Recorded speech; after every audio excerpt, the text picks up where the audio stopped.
Well, I wonder if I've started. I am Andrea Goeglein, just in case I've started, and I'm going to check. Yes, it is recording. Now I see it. They moved it from the left to the right. I see we are recording. Hello. So we are at the third live meeting for the Big Goal Unicorn Challenge, the 2025 Ageless Edge Big Goal Unicorn Challenge. And I want to pause because I'm actually recording this on February 5th. You know, I'm based in the United States. That's no secret. So is she. Um, what is important is I want to go over, you know, that I've listed in the first month a group of books, and one of them you actually get for free as a download, my book, one of my books from the Don't Die series. And I want to put pieces of this together for you so that you understand why you're doing what you're doing come month two. You know, the first month, as we said last week, and I've done these meetings, ending the first month and starting the second so that you don't lollygag too long with thinking that you're just supposed to be cleaning up the normal tasks in your life and thinking about the normal things in your life, because that's really not the purpose for this. The purpose for this is really to stretch you, and there is a lot of proof in science. And there's going to be three pieces of out of the books that I will share with you where I'll highlight that and then tell you about exercise, which is primarily doing everything with AI. Get over yourself. Yes, you should do that. And practicing when you're thinking about not only what goals you want to do, but what you're doing today, you'll see the applicability. So let me start first with the book Tomorrowland. And you know that everything I've done in my career for a very long time is based in the work of Marty Seligman and all the researchers around him, where positive psychology, not positive thinking, positive psychology, the psychology of what makes people achieve, and it's about positive relationships and positive emotions and having meaning and purpose. There is a reason behind it. It is not just the thought, but actually what then motivates you and what strengths do you naturally have to use to actually get you there. What I want to take out of this book, and this is really a culmination of a lot of the work over the 20 years, from the standpoint that in order for all of us, no matter what age we are, and you know, I always start in the 30s because I really want to leave people in their 20s alone so that they can screw up all that they want unless they are so inspired by something that they're already, you know, knocking walls down. I have had many people, not just one person, many people in my life go through that phase in their 20s. It's not the most natural. It's really a lot of the 20s trying stuff on and seeing what works, seeing what you really don't like, you know, the love, the failures, all of that kind of stuff. But what this book is helping us to do, it's looking at the background up until this point in positive psychology and a lot of other psychologies, because so much of our ability to handle tomorrow is going to be based on how we structure our thinking and realign our thinking today, okay? Otherwise known as the tomorrow mind. I want to, should you get this book, and you know that you can get everything for free at the Libby app, which is the library app, Libby, and you could get books and read them.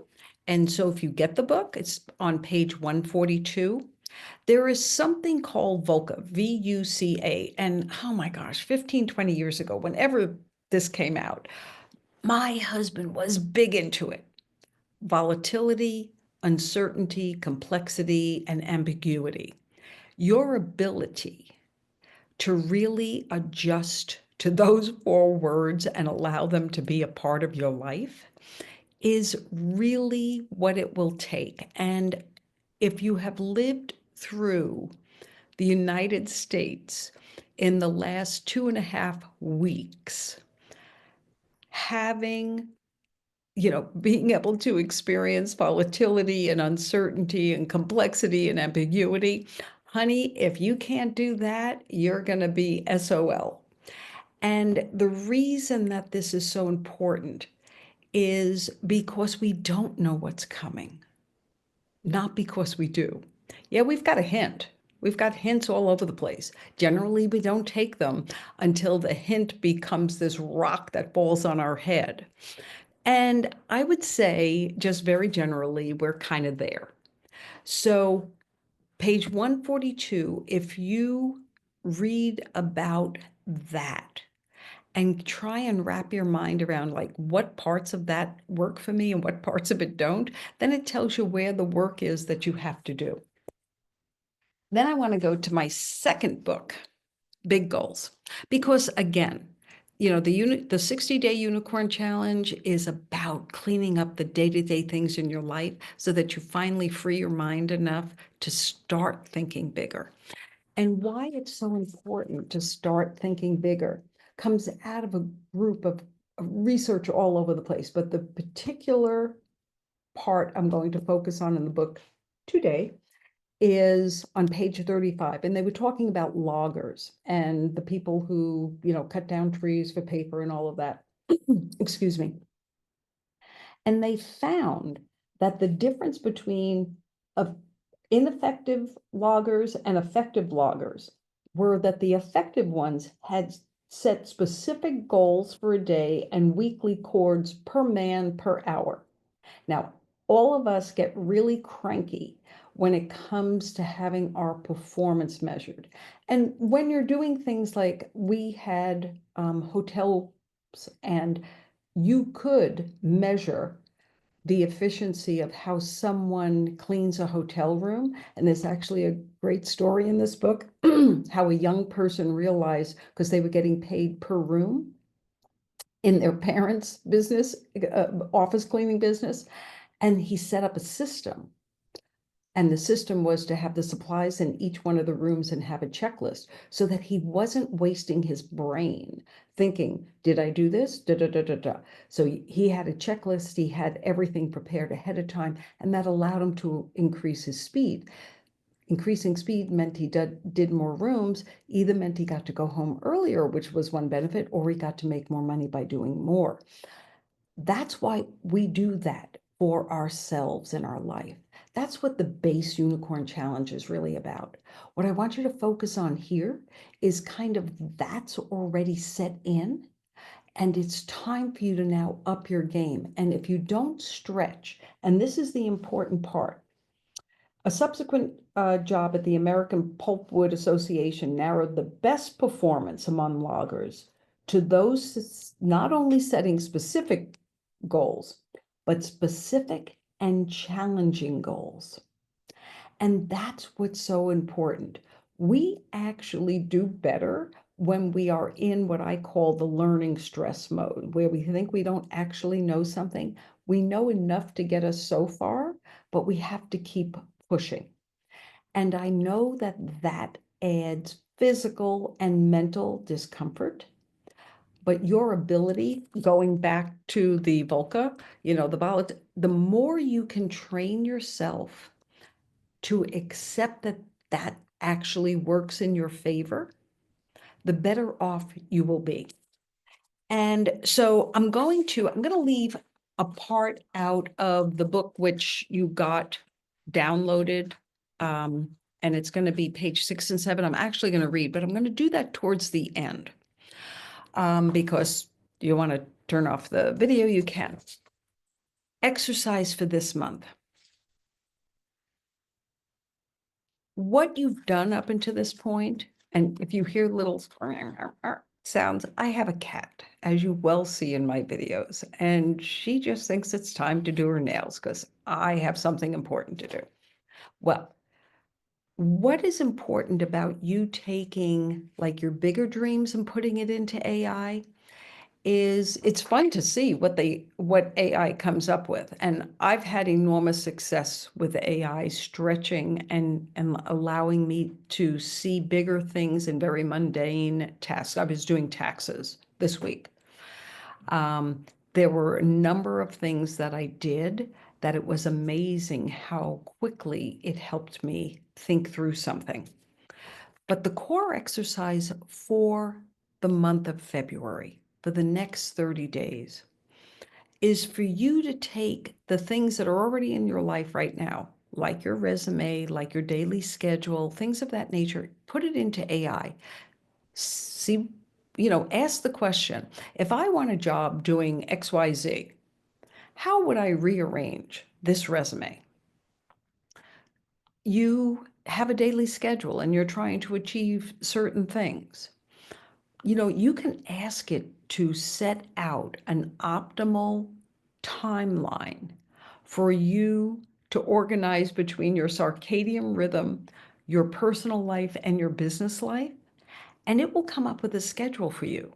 Now, you don't have to follow it, but using it and seeing how we can take the mundane things in your life and help you think about them differently.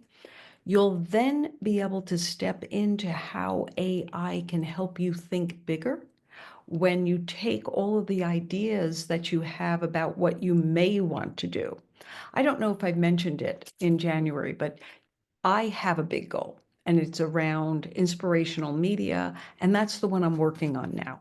So for me, it's making sure I actually do things is the task.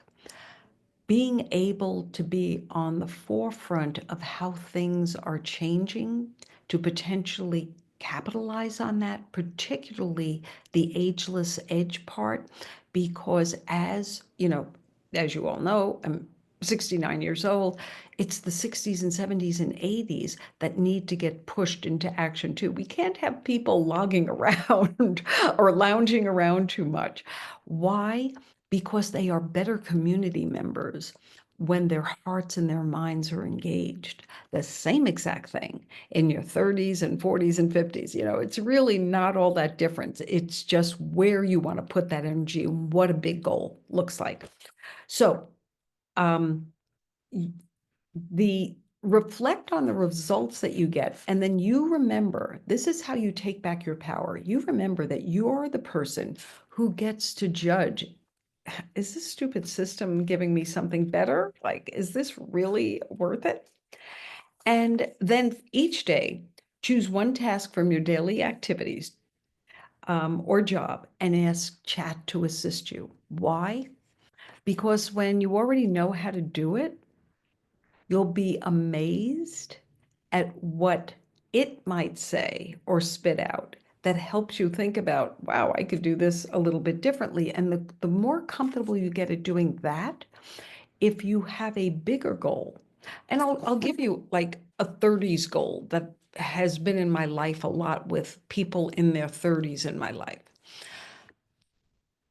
We all like to earn, not just money, but a fair amount of money. We like going out to dinners and going to concerts and taking trips. We like doing those things.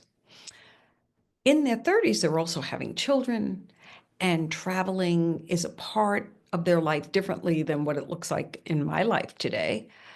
And being able to ask the question, how do I maintain an income in my field and also work remotely? Like, what would it look like if I lived in this country and created this business? AI can help you think through all of those phases. The same way that when you're in your 70s and you put into chat, these are my skills. This is how I like to spend my day. I live in this geographic area. I don't like to drive very far. What opportunities to be with people and have an impact in my community are available to me? And you'd be shocked at what it spits out at you. So just know the more comfortable you can get with using AI on the small stuff in your life, you'll be amazed at how it will help you think about the bigger and bigger things. And I'm going to be really honest. By the end of this month, it's time to put a stake in the ground. One goal in one of the areas of your life that you really want to stretch. It doesn't have to be something that has to be done in a year, but it is something bigger with foundational support, as you'll do in the next number of months. So know that this month is where you're going to have to make a commitment to yourself on where you want to stretch yourself. So you will, you'll get a copy of this if you DM me. You have the Libby app, which is the free library app where you can get the books and check out those chapters that I'm talking about. And you've got the free download of this 2015 book of mine. I want to read, and I'm going to be closing out this section for us today with me reading two very short pages. And if when you get the download, it's page 6 and 7. And I remembered when I was confronted with the concept of being brave enough. And I was pissed when someone said it to me. Trust me, just like, you need bigger goals.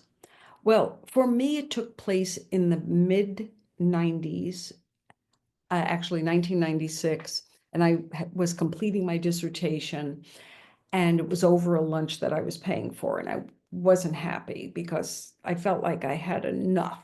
I had a 10-year-old, a husband, a business. I was getting my doctorate, and this person wanted to ask me when I was brave enough. But here is why I want to read this. You don't need me to tell you, we are in a curious moment in time, and it's not just because of AI. Your ability to know what your threshold of being brave is going to be more important than ever before, because that will allow you to know where to put your energy and where to be able to have impact. And that's what all of this stuff is about. Because when you have impact, and what that is that you've affected other people's lives, like you're doing what you love, but it's actually impacting others. It's really a cool feeling. And if you haven't had it yet, trust me, it's a very cool feeling. So I'm going to be reading these 2 pages to you. I'll then sign off. If you want to say bye now and you want the exercises, just let me know. So, when will you be brave enough? When will you be brave enough? As my lunch guest spoke those words, I froze. We were having such a nice time up until then. Why did he have to go and spoil it by my experience with something that's saying something like that to me? The year was 1996, and I was knee-deep in collecting, analyzing, researching for my dissertation topic, which was exploring the moral development of transformational CEOs. Could this be any more crazy appropriate? I had arranged lunch on this particular day with the chief ethics officer for a huge New York City-based investment banking firm. I know what you're thinking. What investment banking firm had a chief ethics officer? The wild economic ride of the 80s culminated in the stock market crash in 1987 that became known as Black Monday. It had ushered in an economic recession and the major corporate layoffs. I was living in California at the time, and let me tell you, they were very major. And the internet was born, and the undercurrents of the financial markets were beginning to flow again, but now with deep ethical wounds of distrust. Does any of this sound familiar to you? The distrust started with bonds called junk and ended with the death of the lifetime job security born in the 1950s post-war boom. Corporate training rooms were filled with workshops that encouraged employees to view themselves as employed by you, Inc. I got to tell you, I was thinking, you people are so stupid. The minute I think that I am me, Inc., I don't need you, Inc. And, 30 years later, I think we're pretty close to feeling that way. Unknowingly, companies were sending the message, you better trust yourself because you can no longer trust us. My research was taking place against that backdrop, a backdrop that was changing faster than any respectable set designer could envision. And I was discussing my preliminary findings with my lunch guest.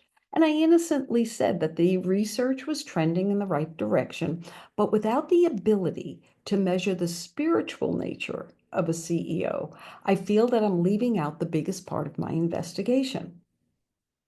In the next moment, he looked up from his soup I was paying for, by the way, and he lobbed the infamous question towards me. When will you be brave enough? Of course, my immediate response was, brave enough for what? To which he retorted, brave enough to follow up on that instinctual part of your investigation. That was actually easy to answer, or so I thought. I didn't need bravery. I needed completion according to plan. I was and still am a very logical, step-by-step thinker. I wanted to finish my doctorate and get back to working and making money.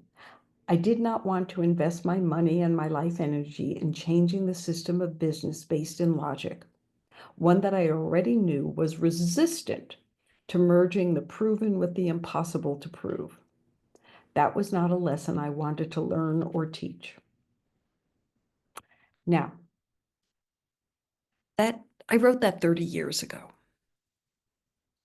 Where we are at this moment, why it is our responsibility to continually look at why we don't trust what we don't trust and ask the question, how do I rebuild trust?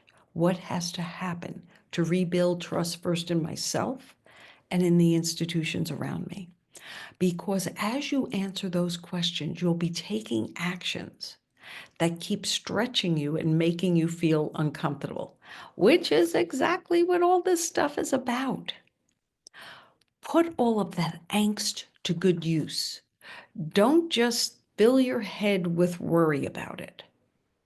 Someone asked me, do you want to be a warrior or a worrier? And I will pass that along to you as we close today. I know that I've got another date set.